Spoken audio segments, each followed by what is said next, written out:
வணக்கம். மாலை முரசு செய்திகளை விரிவாக பார்ப்பதற்கு முன் தலைப்புச் செய்திகளை பார்க்கலாம். மக்களவைத் தேர்தலில் பாஜகவுடன் கூட்டணி வைப்பதற்கு அதிமுக அமைச்சர்கள் எதிர்ப்பு. அதிமுகவின் விவகாரங்களில் தலையிட ஹெச் ராஜாவுக்கு உரிமையில்லை என KV முனுசாமி எச்சரிக்கை.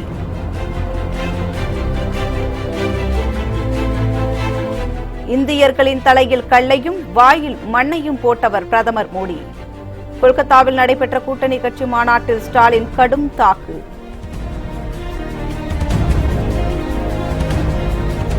சபரிமலை கோவிலுக்குள் நுழைவதற்கு மீண்டும் 2 பெண்கள் முயற்சி.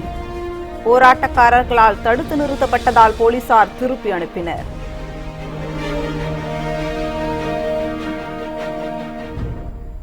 விளாத்திக்குளம், ஒட்டப்பிடாரம் தொகுதிகளில் நடைபெறவுள்ள இடைத்தேர்தல்.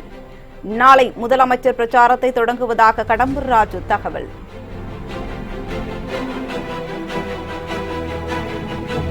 இலங்கை மன்னாரில் தோண்ட தமிழர்களின் எலும்புக்கூடுகள் கண்டெடுப்பு. குற்றவாளிகள் யார் என்று கூற முடியாது என அரசு அறிவித்திருப்பதால் அதிர்ச்சி. இனி விரிவான செய்திகளை பார்க்கலாம். நாடாளுமன்ற தேர்தலில் பாஜகவுடன் கூட்டணி வைக்க வேண்டாம் என முதல்வர் எடப்பாடி பழனிசாமியிடம் அதிமுக அமைச்சர்கள் வலியுறுத்தியுள்ளனர்.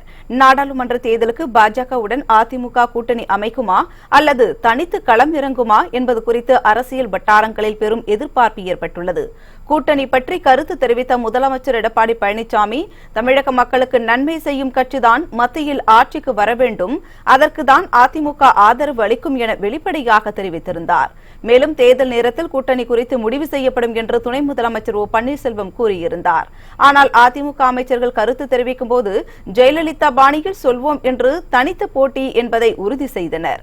இந்த நிலையில் முதலமைச்சர் எடப்பாடி பழனிசாமி தலைமையில் அமைச்சர்களுடன் ஆலோசனைக் கூட்டம் நேற்று நடைபெற்றது. இதில் நாடாளுமன்ற தேர்தல் குறித்தும் கூட்டணி அமைப்பது குறித்தும் ஆலோசிக்கப்பட்டது. இதில் அமைச்சர்கள் பலரும் நாடாளுமன்ற தேர்தலில் ஜெயலலிதாவின் பாணியில் தனித்து போட்டியிட வேண்டும் என்று வலியுறுத்தியதாக தெரிகிறது. தேர்தலுக்கு பின் பாஜகவை ஆதரிக்கலாம் என அமைச்சர்கள் யோசனை தெரிவித்ததாகவும் தகவல்கள் வெளியாகியுள்ளன. அதிமுகவின் உட்கட்சி பிரச்சினைகள் குறித்து பேசுவதற்கு பாஜக தேசிய செயலாளர் ஹெச் ராஜாவுக்கு எந்த உரிமையும் கிடையாது என அக்கட்சியின் துணை ஒருங்கிணைப்பாளர் KV முனுசாமி தெரிவித்துள்ளார். காஞ்சிபுரம் மாவட்டம் திருப்போரூரில் செய்தியாளர்களிடம் பேசிய அவர், சில நேரங்களில் தம்பிதுரை தமது உணர்வை வெளிப்படுத்துகிறார், அவர் சொல்வது கட்சியின் கருத்து இல்லை என்றும் கூறினார்.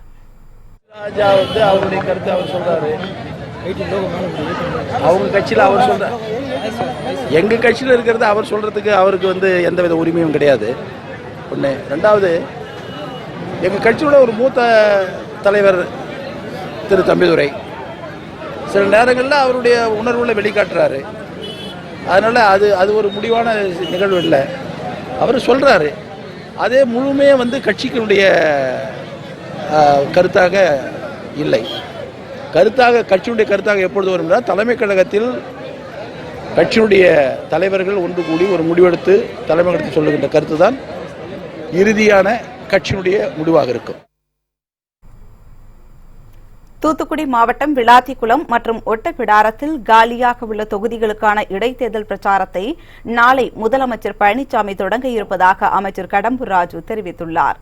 தூத்துக்குடியில் செய்தியாளர்களிடம் பேசிய அவர் இதனை தெரிவித்தார்.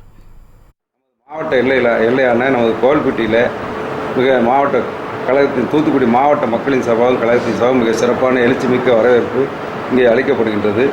அந்த வரவேற்பு நிகழ்ச்சியில் நமது மாவட்டத்தில் நடைபெறப் போகின்ற 2 சட்டமன்ற தொகுதி இடைத்தேர்தல் பிரச்சாரமாகவும் மாண்புமிகு முதலமைச்சர் அவர்கள் அங்கே உரையாற்றுவார் என்பதையும் இந்த நேரத்தில் நான் மகிழ்வோடு தெரிவித்துக் கொள்கின்றேன். கொல்கத்தாவில் பாஜகவுக்கு எதிராக எதிர்க்கட்சிகளை ஒருங்கிணைத்து ஒன்றுபட்ட இந்தியா என்ற தலைப்பில் மம்தா பானர்ஜி நடத்தும் மாநாட்டில் 40 லட்சம் பேர் கலந்து கொண்டுள்ளனர். மத்திய பாஜக அரசுக்கு எதிராக எதிர்க்கட்சிகளை ஒருங்கிணைக்கும் வகையில் மேற்கு வங்க முதல்வரும் திரிணாமுல் காங்கிரஸ் கட்சியின் தலைவருமான மம்தா பானர்ஜி நடத்தும் பிரம்மாண்ட பொதுக்கூட்டம் கொல்கத்தாவில் இன்று நடைபெற்று வருகிறது. ஒன்றுபட்ட இந்தியா என்ற தலைப்பில் நடைபெறும் இந்த மாநாட்டில் திமுக தலைவர் மு க ஸ்டாலின் உட்பட 18க்கும் மேற்பட்ட கட்சிகளின் தலைவர்கள் பங்கேற்றுள்ளனர்.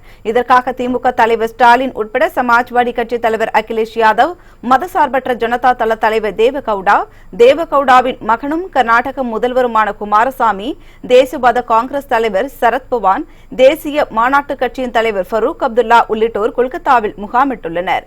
இது தவிர முன்னாள் மத்திய அமைச்சர் யஷ்வந்த் சின்ஹா, சத்ருகன் சின்ஹா, அருண் சௌரி, டெல்லி முதல்வர் அரவிந்த் கெஜ்ரிவால், ஆந்திர முதல்வர் சந்திரபாபு நாயுடு உள்ளிட்டோரும் இந்த கூட்டத்தில் பங்கேற்றுள்ளனர். மம்தாவின் மாநாட்டிற்கு ராகுல் காந்தியும் ஆதரவு தெரிவித்துள்ளார். இது தொடர்பாக மம்தாவுக்கு கடிதம் அனுப்பியுள்ள ராகுல் காந்தி தனது தரப்பிலிருந்து மூத்த தலைவர்களான மல்லிகார்ஜுன கார்கே, அபிஷேக் மனு சிங்வி ஆகியோரை மாநாட்டிற்கு அனுப்பி வைத்துள்ளார். மேற்கு வங்க முதலமைச்சர் மம்தா பானர்ஜி நடத்தும் மாநாட்டில் சுமார் 40 லட்சம் பேர் கலந்து கொண்டுள்ளதாக திரிணாமுல் காங்கிரஸ் கட்சியின் தரப்பில் தெரிவிக்கப்பட்டுள்ளது. லட்சக்கணக்கான தொண்டர்களின் ஆதரவால் இன்றைய மாநாடு வலிமையான, வளர்ச்சி மிகுந்த, ஒன்றுபட்ட இந்தியாவை உருவாக்கும் என்று தனது டுவிட்டரில் தெரிவித்துள்ள மம்தா பானர்ஜி குறிப்பிட்டுள்ளார்.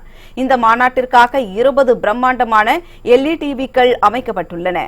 பாதுகாப்பை பொறுத்தளவில் மாநாடு நடைபெறும் பகுதி 22 மண்டலங்களாக பிரிக்கப்பட்டு பாதுகாப்பு பலப்படுத்தப்பட்டுள்ளது. 3000 திரிணாமுல் காங்கிரஸ் கட்சி தொண்டர்களும் போலீசாரும் உதவியாக களத்தில் உள்ளனர்.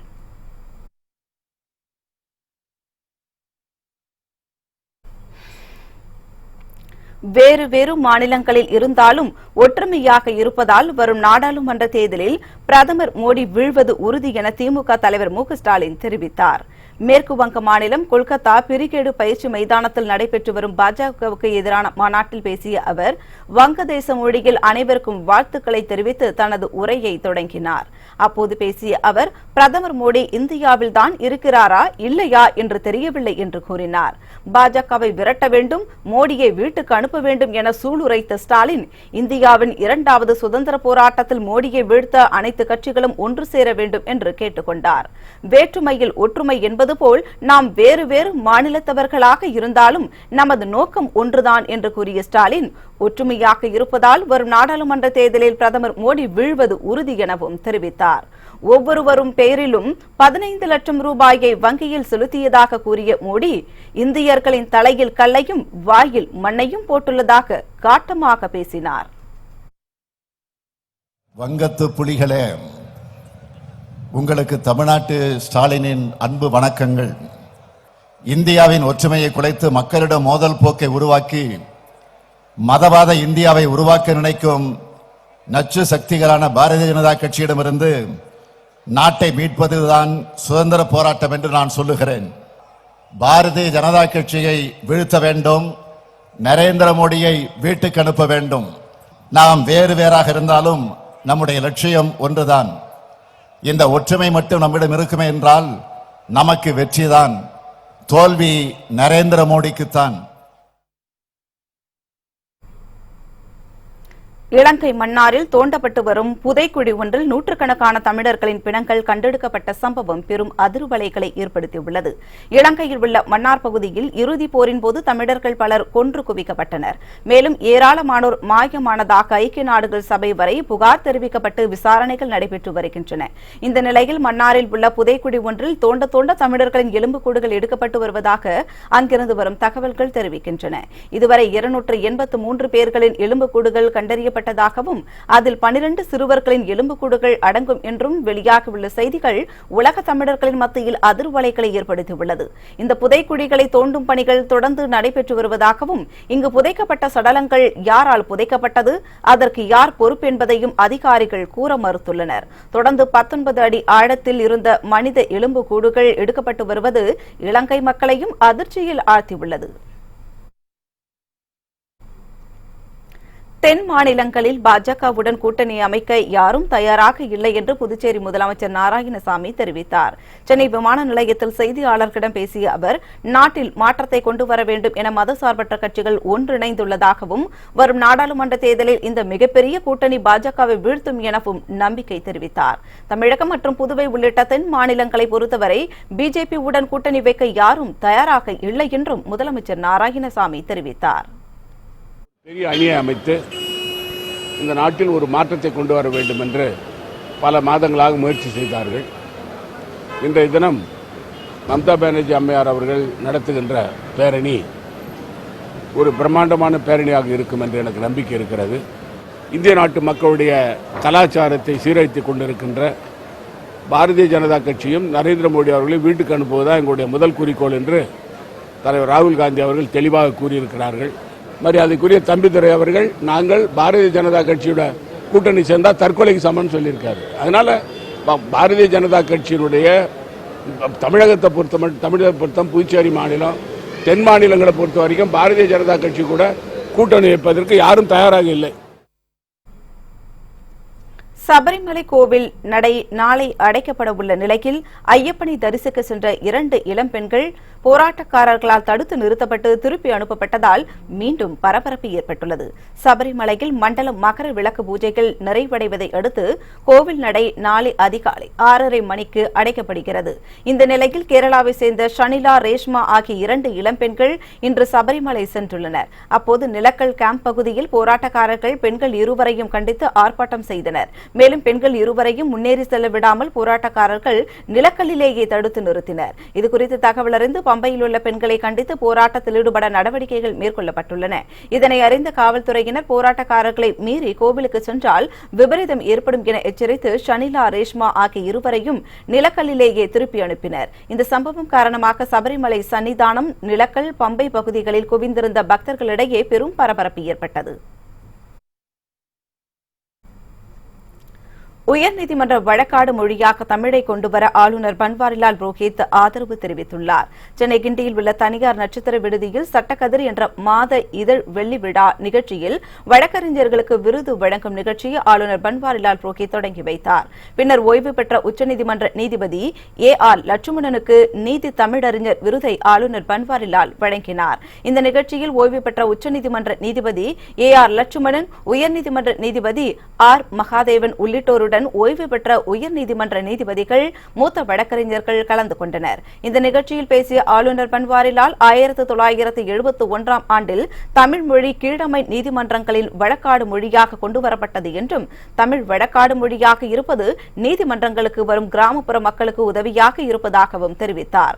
உயர்நீதிமன்ற வழக்காடு மொழியாக தமிழை கொண்டுவர ஆதரவு அளிப்பதாக கூறிய ஆளுநர் பன்வாரிலால் ஒவ்வொரு மாநில மொழியும் அந்தந்த உயர்நீதிமன்றத்தில் வழக்காடு மொழியாக இருக்க வேண்டும் என்பதை வரவேற்பதாகவும் தெரிவித்தார்.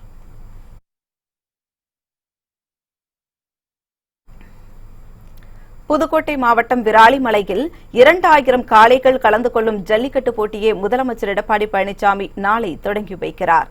தைப்பொங்கல் திருநாளை ஒட்டி தமிழர்களின் பாரம்பரிய விளையாட்டான ஜல்லிக்கட்டு போட்டி முழு பாதுகாப்பு ஏற்பாடுகளுடன் இந்த ஆண்டு முதலாக அரசு அனுமதியுடன் புதுக்கோட்டை மாவட்டம் தச்சன்குறிச்சியில் நடைபெற்றது. இந்த நிலையில் விராலிமலையில் 2000 காளைகள் கலந்து கொள்ளும் ஜல்லிக்கட்டு போட்டியை முதலமைச்சர் எடப்பாடி பழனிசாமி நாளை தொடங்கி வைக்கிறார். தமிழகத்தில் அதிக காளைகளும் காளையர்களும் கலந்து கொண்ட பிரம்மாண்ட ஜல்லிக்கட்டு என்ற சாதனையை படைக்கும் வகையில் விராலிமலையில் நடத்திட அமைச்சர் விஜயபாஸ்கர் ஏற்பாடுகளை செய்துள்ளார். மேலும் அமைச்சர் விஜயபாஸ்கரின் புதிய காளை ஒன்றும் நாளை விராலிமலையில் களமிறக்கப்படலாம் என்று கூறப்படுகிறது. இந்த நிலையில் காப்பீடு செய்துள்ள வீரர்கள் மட்டுமே நாளை ஜல்லிக்கட்டில் காளைகளை அடக்க களமிறக்கப்படுவார்கள் என்று ஜல்லிக்கட்டு விழாக்குழுவினர் அறிவித்துள்ளனர்.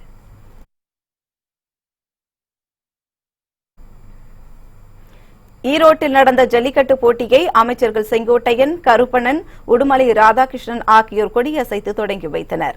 தமிழர்களின் வீர விளையாட்டான ஜல்லிக்கட்டு தென் மாவட்டங்களில் மட்டுமே நடந்து வந்தது.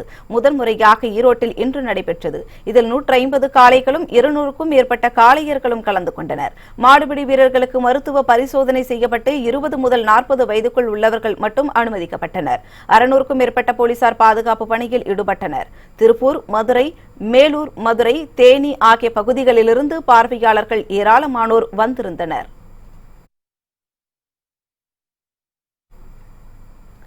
காங்கிரஸ் தலைவர் ராகுல் காந்தி பிப்ரவரி மாதம் தமிழகத்தில் தேர்தல் பிரச்சார சுற்றுப்பயணம் மேற்கொள்ள உள்ளதாக மாநில காங்கிரஸ் தலைவர் திருநாவுக்கரசர் தெரிவித்துள்ளார். சென்னை விமான நிலையத்தில் செய்தியாளர்களிடம் பேசிய அவர், முல்லை பெரியாறு, காவிரி, மீத்தேன், நீட் தேர்வு மற்றும் கஜா புயல் பாதிப்பு என ஒவ்வொரு விவகாரங்களிலும் மத்திய அரசு தமிழகத்தை வஞ்சித்து வருவதாக தெரிவித்தார். பாஜகவுடன் ஒரு கட்சியாவது கூட்டணி வைக்க தயாராக உள்ளதா என மத்திய அமைச்சர் பொன் ராதாகிருஷ்ணனுக்கு கேள்வி எழுப்பினார். கொடநாடு விவகாரத்தில் தான் நிரபராதி என நிரூபிக்க முதலமைச்சர் பதவி விலகி விசாரணையை எதிர்கொள்ள வேண்டும் எனவும் திருநாவுக்கரசர் வலியுறுத்தினார். மத்திய அரசு தமிழகத்தை வஞ்சித்திருக்கிறதே தவிர இந்த 5 வருஷத்தில் தமிழக மக்களை வாழ வைக்கவில்லை. பிஜேபியோட ஏதோ ஒரே ஒரு கட்சி, மாநில கட்சி, சின்ன கட்சி, ஏதாவது ஒரு கட்சி பிஜேபிக்கு கூட்டணிக்கு போக தயார். அப்படின்னு யாராவது அறிவிச்சிருக்காங்களா? பொன் ராதாகிருஷ்ணன் சொல்லட்டும், இந்த கட்சி எங்களோட கூட்டணிக்கு தயாராக இருக்குன்னு சொல்லி. பிப்ரவரி மாதம் தலைவர் ராகுல் காந்தி அவர்கள் தமிழ்நாட்டுக்கு சுற்றுப்பயணம் வருவார். பிப்ரவரியில் தலைவர் ராகுல் காந்தியுடைய பிரம்மாண்ட நிகழ்ச்சிகள் தமிழ்நாட்டில் காங்கிரஸ் சார்பில் நடத்தப்படும்.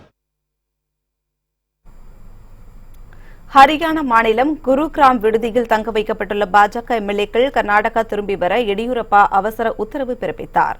பாஜக எம்எல்ஏக்கள் தற்போது வரை கடந்த ஒரு வாரமாக ஹரியானா ரிசார்ட்டில் தங்க வைக்கப்பட்டுள்ளனர்.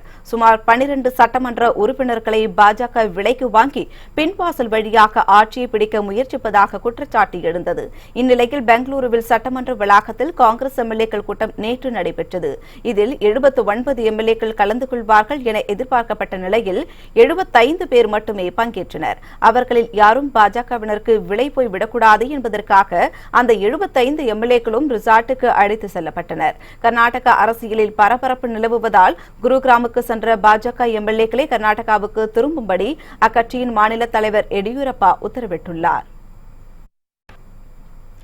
10% இடஒதுக்கீட்டுக்கு எதிராக மாபெரும் போராட்டம் நடத்தப்படும் என திராவிட கழகம் தலைமையிலான அனைத்து கட்சி கூட்டணியினர் அறிவிப்பு வெளியிட்டுள்ளனர். சென்னை வேப்பேரியில் உள்ள பெரியார் திடலில் உயர் ஜாதியினருக்கு 10% இடஒதுக்கீடு வழங்கிய விவகாரம் குறித்து அனைத்து கட்சி ஆலோசனைக் கூட்டம் நடைபெற்றது. இதில் இந்திய கம்யூனிஸ்ட் கட்சி சார்பில் வீரபாண்டியன், மதிமுக சார்பில் மல்லை சத்யா, விடுதலை சிறுத்தைகள் கட்சித் தலைவர் திருமாவளவன் உள்ளிட்ட பல்வேறு கட்சியினர் பங்கேற்றனர். பின்னர் செய்தியாளர்களை சந்தித்த திராவிட கழக தலைவர் கி வீரமணி, பொருளாதார அடிப்படையில் உயர் ஜாதியினருக்கு 10% இடஒதுக்கீடு வழங்கிய விவகாரத்தை சட்ட ரீதியாக எதிர்கொள்வது குறித்து ஆலோசிக்கப்பட்டதாக தெரிவித்தார். அவர்கள் கண்ட தோல்வி, 5 மாநிலங்களிலே அவர்கள் கண்ட தோல்வியால் உயர்ஜாதிக்காரர்கள் ஓட்டையாவது நாம் பெற்றாக வேண்டும் என்று. வடநாட்டிலே உயர்ஜாதிக்காரர்கள் என்பவர்கள் பெரிதும் பார்ப்பனர்கள் அதிகமாக இருக்கிறார்கள். சத்திரியர்கள், ரஜபுத்திரர்கள் என்பவர்கள் இருக்கிறார்கள் என்று அவர்களை திருப்தி செய்ய வேண்டும். இது நீதிமன்ற போராட்டம். திமுக ஏற்கனவே வழக்கு போட்டிருக்கிறது. திராவிடர் கழகமும் ஒத்த கருத்துள்ள மற்ற அமைப்புகளும் கூட தொடர்ந்து உயர்நீதிமன்றங்களிலே, உச்சநீதிமன்றத்திலே வழக்கு போடுவதற்கு தயாராக ஆயத்தமாகியிருக்கிறோம். சமூக நீதியை குலைக்கும் வகையில் கொண்டுவரப்பட்டிருக்கிற இந்த மசோதாவை எதிர்த்து மக்களை திரட்டி மிகப்பெரிய அளவில் போராட்டம் நடத்தப்படும் என விடுதலை சிறுத்தைகள் கட்சித் தலைவர் தொல் திருமாவளவன் தெரிவித்தார்.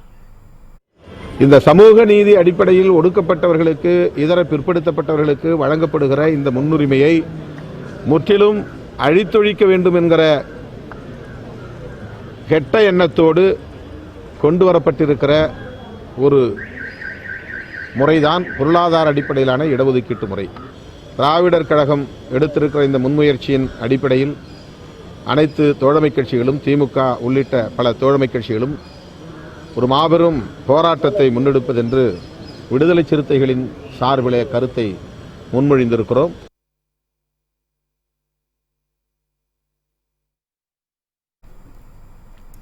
எழுபதாவது குடியரசு தின விழாவையொட்டி சென்னை மெரினா கடற்கரையில் முப்படையினரின் ஒத்திகை நிகழ்ச்சி நடைபெற்றது. இதன் காரணமாக கடற்கரை சாலையில் போக்குவரத்து மாற்றம் செய்யப்பட்டது.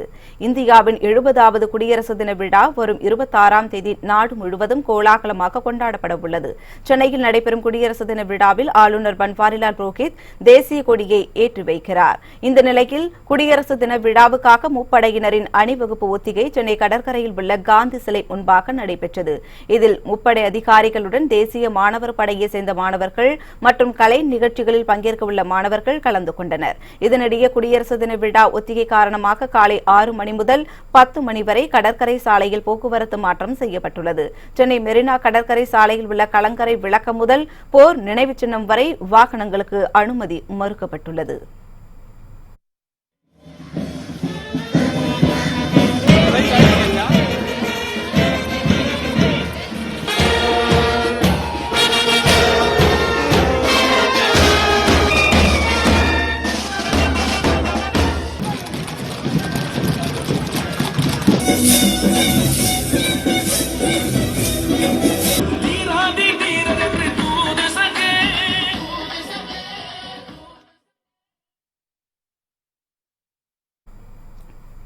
தமிழகத்தில் நடைபெறவுள்ள 21 தொகுதிகளுக்கான இடைத்தேர்தல் ஆட்சியை மாற்றக்கூடிய தேர்தல் என்று திமுக மாநிலங்களவை உறுப்பினர் கனிமொழி கூறினார்.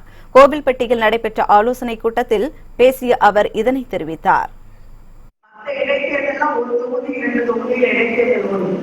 21 தொகுதிகளில் இடைத்தேர்தல் வரக்கூடிய வாய்ப்பு இருக்கிறது. நாம் ஆட்சியை மாற்றக்கூடிய இடைத்தேர்தல் இது என்பதையும் நாம் புரிந்து கொள்ள வேண்டும். அதனால இந்த இடைத்தேர்தல்களாக இருக்கட்டும், பாராளுமன்ற தேர்தலாக இருக்கட்டும், நாம் எப்படி செயல்பட வேண்டும் என்ற உங்கள் கருத்துக்களை இங்கே வந்து சுருக்கமாக சொல்வீர்கள் என்றால், ஒரு தொகுதி என்பதை நாம் உணர்ந்து கொண்டு ஒவ்வொரு தொகுதியும் தலைவர் அவர்களும் அண்ணன் தளபதி அவர்களும் போட்டியிடக்கூடிய தொகுதி என்ற அந்த நிலைப்பாட்டோடு நாம் வேலை செய்ய வேண்டும் என்பதை நாம் புரிந்து கொள்ள வேண்டும்.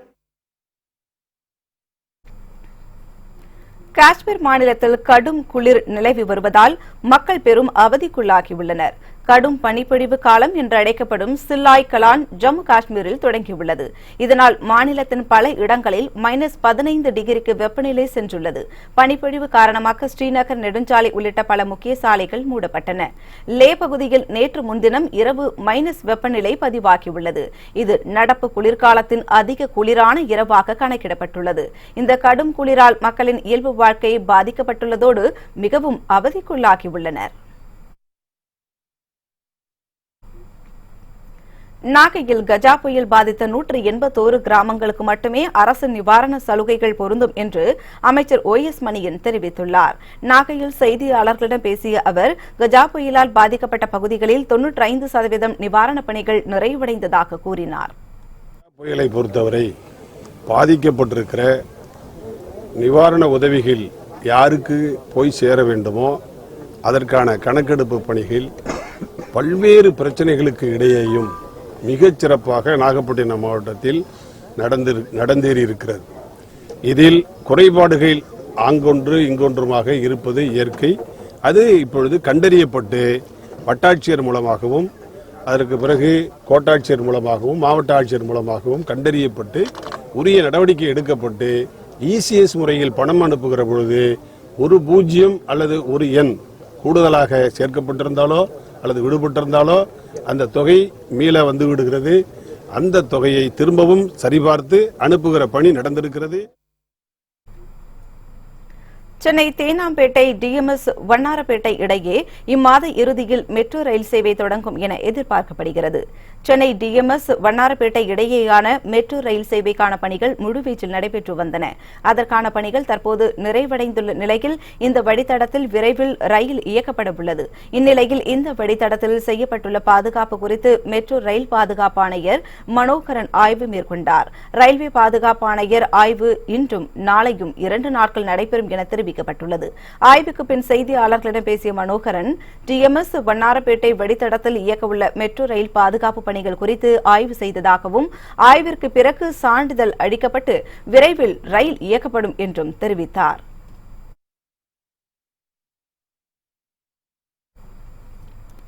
தேன்கனிக்கோட்டை அருகே முகாமிட்டிருந்த 40க்கும் மேற்பட்ட காட்டு யானைகள் அஞ்சட்டி சாலையை கடந்து சென்றன. இதனால் அப்பகுதியில் சிறிது நேரம் போக்குவரத்து நிறுத்தப்பட்டது. கிருஷ்ணகிரி மாவட்டம் தேன்கனிக்கோட்டை வனப்பகுதியில் 40க்கும் மேற்பட்ட காட்டு யானைகள் சுற்றித் திரிந்து வருகின்றன. இந்த காட்டு யானைகள் தண்ணீர் மற்றும் உணவு தேடி குடியிருப்பு பகுதிக்குள் புகுந்து விளைநிலங்களை சேதப்படுத்தியும் பொதுமக்களை அச்சுறுத்தியும் வருகிறது. இந்நிலையில் யானைகள் கூட்டத்தை கர்நாடக மாநில வனப்பகுதிக்கு விரட்டும் பணியில் வனத்துறையினர் தீவிரமாக ஈடுபட்டு வருகின்றனர். இந்நிலையில் காட்டு யானைகள் குட்டிகளுடன் அஞ்சட்டி சாலையை நிதானமாக கடந்து சென்றன. இதனால் வாகன ஓட்டிகள் அச்சமடைந்தனர். யானைகள் எந்த நேரத்திலும் தாக்கக்கூடும் என்பதால் அப்பகுதியில் சிறிது நேரம் போக்குவரத்து நிறுத்தப்பட்டது.